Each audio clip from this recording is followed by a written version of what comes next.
नमस्ते।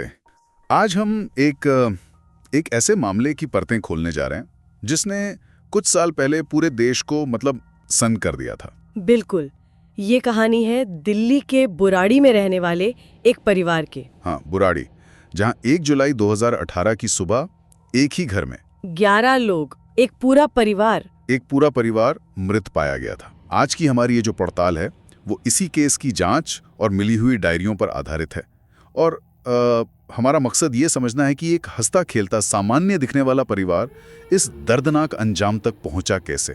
और ये केस सिर्फ एक क्राइम स्टोरी नहीं है ना? इसमें साइकोलॉजी, अटूट विश्वास और पारिवारिक रिश्तों की एक ऐसी पहेली है जो हमें ये सोचने पर मजबूर कर देती है कि विश्वास की सीमाएं आखिर क्या हो सकती हैं। तो चलिए उस सुबह से ही शुरू करते हैं। 1 जुलाई 2018 सुबह के लगभग 7:30 बज रहे थे। हाँ, और भाटिया परिवार की जो दुकान थी वो अभी तक बंद थी, जो बहुत ही अजीब बात थी। बहुत अजीब, क्योंकि वो लोग अपने रूटीन के बहुत पक्के थे। तो एक पड़ोसी ने जब देखा कि दुकान बंद है और दूध के क्रेट बाहर ही पड़े हैं तो उसे थोड़ी चिंता हुई। उसने दरवाजा खटखटाया, कोई जवाब नहीं मिला। फिर वो किसी तरह घर के अंदर गया और जो सीन उसने देखा वो दिल दहला देने वाला था। बिल्कुल। पुलिस को घर में क्या मिला? हॉल में एक लोहे की जाली से परिवार के 10 सदस्य लटके हुए थे एक साथ, और सबकी आंखों पर पट्टी बंधी थी, मुंह पर कपड़ा था और हाथ पैर भी बंधे हुए थे। हाँ, और उन्हें एक गोलाकार पैटर्न में लटकाया गया था, जैसे कोई अनुष्ठान किया गया हो। हाँ बिल्कुल। और यहाँ जो सबसे हैरान करने वाली बात थी वो ये कि घर में किसी के जबरदस्त घुसने का कोई निशान नहीं था। कोई संघर्ष नहीं, कोई लूटपाट नहीं, कुछ भी नहीं। और जो 77 साल की दादी थी, नारायणी देवी, उनका शव एक दूसरे कमरे में मिला था। तो ये साफ था कि ये कोई सामान्य अपराध नहीं था। और यहीं से मामला और भी ज्यादा पेचीदा हो जाता है। पुलिस को घर से मिली 11 डायरियां। हाँ, 11 डायरियां जो पिछले 11 सालों से लिखी जा रही थीं। और ये डायरियां इस मामले की सबसे अहम कड़ी साबित हुईं। ओके, तो इन डायरियों में आखिर ऐसा था क्या? उनमें कदम दर कदम लिखे निर्देश थे कि एक अनुष्ठान कैसे करना है। निर्देश? हाँ, इंस्ट्रक्शंस। और ये निर्देश ठीक उसी तरह थे जिस तरह से शव पाए गए थे। अच्छा। एक बद्ध योग नाम की क्रिया का जिक्र था जिसमें आंखें, मुंह और हाथ बांधना शामिल था। और ये लिख कौन रहा था? ज्यादातर बातें परिवार के छोटे बेटे ललित भाटिया ने लिखी थीं। ललित को विश्वास था कि उसके मृत पिता की आत्मा उससे बात करती है। उसके पिता की आत्मा? हाँ, और उसे निर्देश देती है। डायरी में कुछ लाइनें तो बहुत कुछ बताती हैं, जैसे डरो मत, पिता तुम्हें बचा लेंगे। पिता तुम्हें बचा लेंगे। और एक जगह लिखा था, ये एक अस्थायी अनुष्ठान है, तुम सब बच जाओगे और वापस आओगे। इससे ये साफ संकेत मिलता है कि परिवार को मौत का डर था ही नहीं। तो यहीं पे मनोविज्ञान का एंगल आता है ना, ये साझा भ्रम वाली बात। बिल्कुल।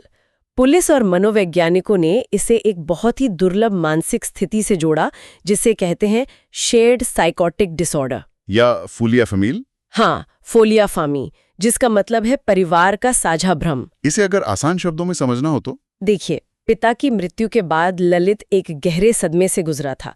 उसने कई सालों तक बोलना बंद कर दिया था। अच्छा। बाद में उसे ये विश्वास हो गया कि उसके पिता की आत्मा उसका मार्गदर्शन कर रही है, और क्योंकि परिवार बहुत एकजुट था और ललित पर बहुत भरोसा करता था, तो वो सब उसकी बातों पर आंख बंद करके विश्वास करने लगे। एग्जैक्टली। उन्होंने मिलकर एक ऐसी सामूहिक विश्वास प्रणाली बना ली जहां किसी ने भी ललित की बातों पर सवाल ही नहीं उठाया। ये इस कहानी का सबसे अजीब हिस्सा है कि वो क्यों मानते थे कि वे बच जाएंगे। हाँ, ये सबसे चौंकाने वाला पहलू है। डायरी के हिसाब से ये अनुष्ठान आत्महत्या के लिए था ही नहीं। तो फिर किस लिए था? परिवार की समृद्धि और सुरक्षा के लिए। उन्हें पूरा यकीन था कि वे मरेंगे नहीं। इसके सबूत भी मिले हैं ना? बिल्कुल। उन्हें लगता था कि अनुष्ठान पूरा होते ही वे सब होश में आ जाएंगे। और वो पानी वाली बात? हाँ, पास में पानी भी रखा गया था ताकि पुनर्जीवित होने के बाद वो उसे पी सकें। मतलब उन्होंने अगले दिन की पूरी प्लानिंग भी कर रखी थी? पूरी। जैसे दूध वाले को कब आना है, दुकान पर क्या काम करना है, सब कुछ। ये सब इसी ओर इशारा करता है कि उनका इरादा अपनी जान लेना नहीं था। ये एक ऐसा अनुष्ठान था जो भयानक रूप से गलत हो गया। पुलिस ने आसपास के सीसीटीवी फुटेज भी तो देखे थे। हाँ, और वो फुटेज इस थियोरी को और भी पुख्ता करते हैं। उनमें क्या दिखा? फुटेज में परिवार के सदस्य अनुष्ठान में इस्तेमाल होने वाले स्टूल और तार शांति से खरीदते हुए दिखे। शांति से मतलब कोई घबराहट नहीं? कोई डर नहीं, कोई घबराहट नहीं, बच्चे भी बिना किसी तनाव के आराम से चल रहे थे। ये तो और भी ज्यादा परेशान करने वाली बात है ना? इन सभी सबूतों को जोड़कर देखें तो पुलिस इसी नतीजे पर पहुंची कि ये न तो हत्या थी और न ही एक आम आत्महत्या। ये साझा भ्रम के कारण हुई एक अनुष्ठानिक मौत थी। हाँ, जिसमें परिवार को पूरी उम्मीद थी कि वे सभी बच जाएंगे। आज भी ये मामला लोगों को इतना परेशान क्यों करता है? मतलब इतने साल हो गए। मुझे लगता है इसलिए क्योंकि ये एक सामान्य प्यार करने वाले पढ़े लिखे परिवार की कहानी है। हाँ।